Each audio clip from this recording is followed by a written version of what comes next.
You want to destroy the faerie door? Yes, that seems to be the obvious solution. Then nothing can pass through from either side. I know your parents burned everything in their home that night to hide whatever they discovered, but did they tell you anything? You said they spent years hunting down whatever knowledge they could find about the door. Was there anything that led them to believe it could be destroyed?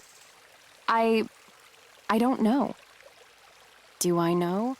Did they tell me if it was possible to destroy this strange, enchanted door that leads to a land filled with monsters? I can't remember. Okay, well, did they try? What did they tell you?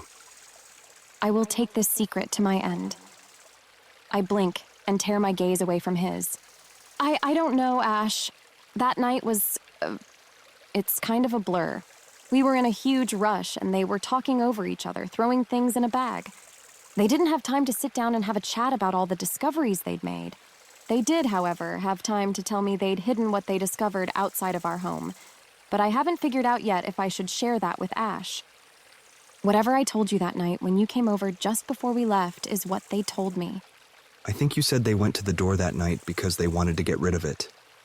I frown at him, genuinely puzzled. I did? Yes. Isn't that why they were there instead of at the Lib Day ball with the rest of us? They were there because... My gaze slides away from Ash's as I try to remember the garbled details that flew from my mother's tongue as she and Dad dragged me from the ball that night. I can't remember, Ash. I don't know why they went there that night, but I remember them saying there were 2 other guardians and a creature they'd never seen before. And the guardians ended up dead.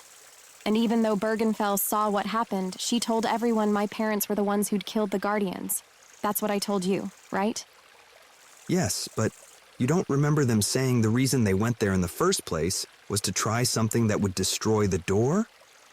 My arms are crossed again, pressing tightly against my chest. I've done my best to block out a large chunk of my life, Ash, starting with that night. Forgive me if I don't remember precisely what everyone said to everyone else. I will take this secret to my end. Okay, so there's one thing I do remember with absolute clarity, but it's not going to help Ash. A large chunk? His brows lower further as he repeats my words. What else Don't you think that if it was possible, then whoever told our guild council to guard this stupid door would have simply destroyed it instead? Maybe that person didn't know how. Okay, well, you know who might know. 1,000 other guardians and 12 other guilds all over the world. Why don't you go to them for help? He gives me a pointed look. Why didn't you go to another guild after you ran? Why didn't you try to get someone to listen to you about what really happened? One trainee going up against a whole council of respected guardians? People able to forge documents and create truth out of lies? Bergenfell would have killed me before any other guild managed to get close to unearthing the truth. It was safer for me to stay hidden and get on with my life. Ash raises both brows as if to say, exactly. I roll my eyes. Don't tell me it's the same for you. You've graduated, at least. You're a guardian, not some child no one will believe. And you don't have a bunch of people accusing your parents of having murdered other guardians. Another guild will take you seriously. They'll listen to what you have to say and open an investigation. Okay, perhaps that's true. Hopefully that's true. Otherwise, the entire guild system is completely messed up. But it will still help if you can tell me whatever you remember, or if there might be someone your parents confided in. Someone I can go and speak to. Then at least I have more information to take to another guild. Tell me whatever you remember. Somehow, I can't help hearing those words in Bergenfell's voice. I walk past Ash, aiming for the roots of one of the purple umbrella jellyfish-type trees. Okay, look, I need to grab my things from my apartment, and I suddenly remember the ring in my pocket. The ring Mel gave me that I'm supposed to pass on to Goldilocks. And something else, I finish vaguely, pulling my stylus free once more. Give me half an hour, then meet me outside Stormsdrift at the signpost. If you've been telling the truth about what's happening there, then I'll consider helping you.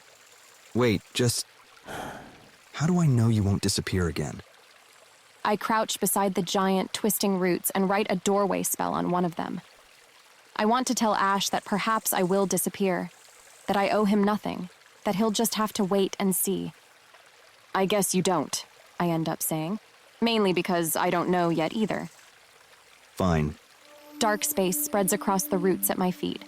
I straighten, sliding the stylus back inside my jacket and stepping toward the opening. I almost don't hear him grumble beneath his breath. Won't be hard to track you down again.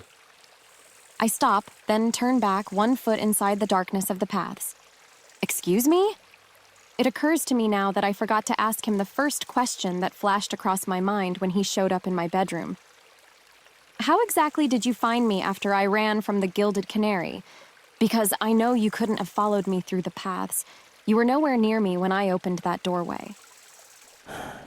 An indigo bell seed in your hair. I put it there just before I pulled your mask off in the fighting ring. Anger burns hot and sudden in my veins. My hand shoots up to my hair, and my fingers feel through the tangles for several moments before curling around a small, prickly object. I pull it out, smaller than my pinky nail, a blue so dark it's almost black, and throw it on the ground at his feet.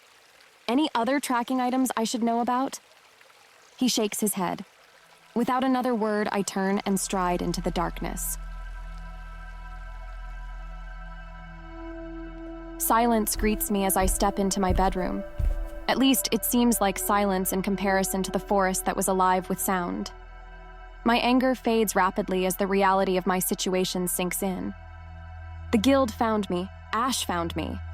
He led Blood Tongues to this very apartment, and even though we killed them, Bergenfell would surely have been tracking them. The council might know about this apartment by now. They could be on their way here at this very moment. Bergenfell could be on her way. Fear digs its chilly fingers into me and tightens its grip. I can't move, think, breathe. Suddenly, I'm that 16-year-old girl again, stumbling through an unknown part of the Fae world, my face streaked with tears, terror forcing me onward as my brain keeps reliving the killing strike Bergenfell delivered to end my mother's life. And then I'm 17, running once again, constantly looking over my shoulder. Stop. I am neither of those girls. I am 18 now, stronger, and if I figured out how to survive before, I can do it again. I swing around to face the hole in the floorboards, forcing myself to see it, to stay in the present, to shove the fear to the back of my mind. I need to grab my things, I need to remain alert, I need to get out of this apartment and figure out what my next move is. I crouch beside the hole in the floor and remove the backpack that already contains some clothes and other essentials. Then I line a duffel bag and hastily pack all my weapons into it. My ears pricked for any unexpected sound, my eyes darting up every few seconds, searching for movement in the shadows. I zip it up, press my hands against the sides, and draw on my magic so I can shrink the bag. I haven't done this in years, so even though it's a charm I used to be good at, it takes longer than I'd like to get the words right. But eventually I'm left with a duffel bag small enough to sit on the palm of my hand. Teddy would call it the cutest thing ever. My heart squeezes, but I push the ache aside as I shove the tiny duffel into the top of the backpack. I zip it closed and pull it onto my shoulders. Then I stand in my bedroom doorway and take a brief look around the place I've called home for a little over a year. The damage is extensive, and though I told Teddy and Duke I'd take care of it, I'd rather not risk the time it would take to figure out the correct spells.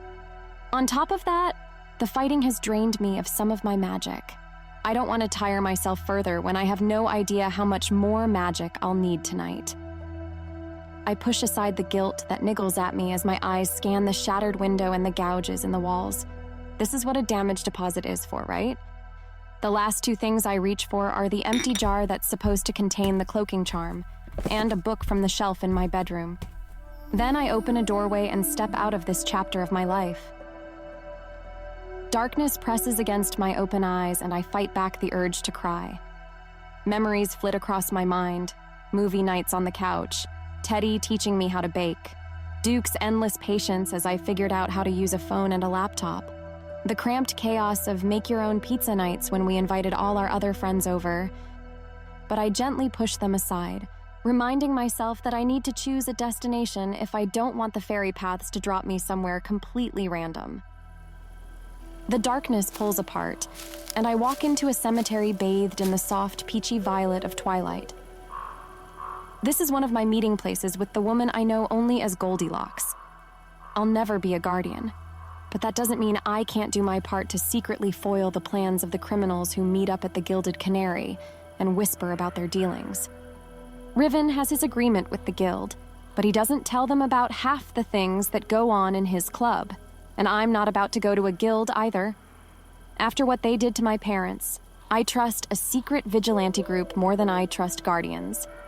Goldilocks has a network of at least a dozen people who work at the Gilded Canary and gather information. But I'm one of only a few people who actually meets with her to pass on that information, or occasionally an actual item. I'm not sure exactly what I did to earn myself this position of trust, but I'm grateful for a way to make a difference. With my jar and book still under one arm, I walk to one of the headstones and reach for the urn sitting atop it. Made of stone, it's merely for decorative purposes and was never meant to be opened. But Goldilocks enchanted it so we could hide things inside. I remove the lid, drop the ring into it, and close it again. Then I pull out my amber and write a message. Tonight's item is in the urn. I'm sorry I can't meet you myself. Someone from my past turned up. I'll be on the run for a while. When I'm settled somewhere new, I'll let you know. I want to keep helping. Then I turn my back on the cemetery and head into the paths. My next destination is a flat roof in the same area as the bakery I ended up working at. Not too far from home, it's nighttime here as well. Quiet. No one else around. A space for me to think. I stare in the direction of the bakery. Ant will be worried when I don't show up tomorrow morning. He'll call, and I won't answer. Then he'll try Teddy. I wonder what Teddy will tell him. More guilt piles itself on top of the healthy portion already sitting in my stomach, so I turn my focus to the book tucked beneath my arm. I open it to reveal a hollow space where all the elements required for the cloaking charm are hidden. I sit on the roof, place the empty glass jar in front of me, and methodically drop the various bits and pieces into it as I recite the incantation. Less than a minute later, I watch the jar slowly fill with blue liquid as I screw the lid back on. It isn't the best anti-tracking charm out there, but it's all I've been able to afford. It takes me another minute or so to think up a good enough spell to protect the jar from breaking. But once that's done, I shove it into the backpack beside the tiny duffel bag. Then I place my hands on my hips and stare out across the city, my heart torn. I don't have to go back. I could leave Ash there waiting, disappear again, let him solve his problems on his own. Except... Things are getting bad. Unease tugs at my mind. Storm's Drift was my home. A place dearer to my heart than any other. There are people there that I used to care about, still care about, if I peek beneath the hard shell I've fashioned for myself over the past few years. If what Ash said is true, then I should help them. I want to help them, even though I promised Mom I would never return. With my thumb and forefinger, I pinch the bridge of my nose. I squeeze my eyes shut, trying to quiet the war in my mind. The two sides battling it out. Trust Ash, don't trust Ash. He came to warn me.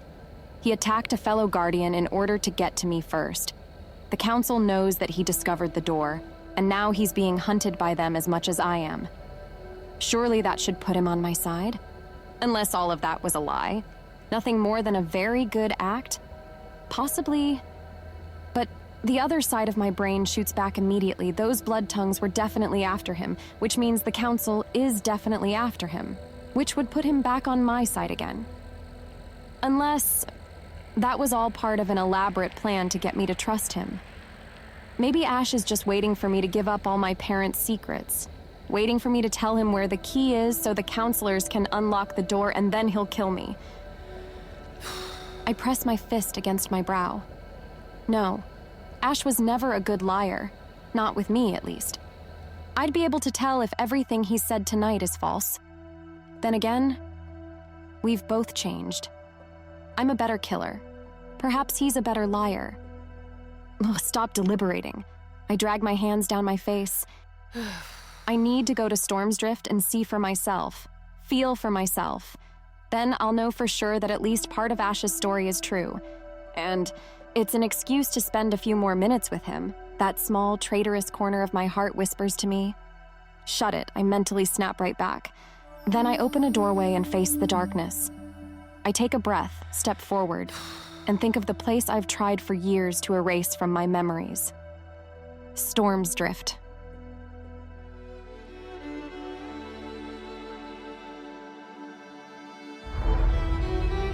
From Storm and Shadow by Rachel Morgan continues in Chapter 6.